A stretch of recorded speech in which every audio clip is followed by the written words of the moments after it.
Super 8 পর্বে হার দিয়ে শুরু করেও ঘুরে দাঁড়িয়েছে ভারত। দ্বিতীয় ম্যাচে জিম্বাবুয়েকে 72 রানে হারিয়ে সেমিফাইনালের আশা জিইয়ে রেখেছে ভারত। কিন্তু এই জয়ে কি সেমিফাইনাল নিশ্চিত হয়ে গেছে? বর্তমান পয়েন্ট তালিকা অনুযায়ী 2 ম্যাচ জিতে শীর্ষে রয়েছে দক্ষিণ আফ্রিকা, তারা আগেই সেমিফাইনালে উঠে গেছে। দ্বিতীয় ও তৃতীয় স্থানে রয়েছে ওয়েস্ট ইন্ডিজ ও ভারত। দুই দলই একটি করে ম্যাচ জিতেছে এবং একটি করে হেরেছে, তবে নেট রান রেটের বিচারে ভারত পিছিয়ে আছে।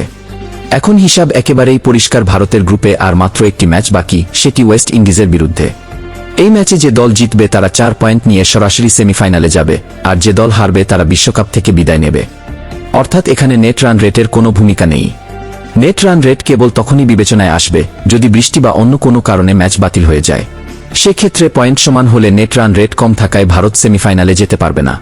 তাই ভারতের সামনে একটাই পথ, কোনো অঙ্ক নয়, কোনো হিসাব নয়, জিততেই হবে।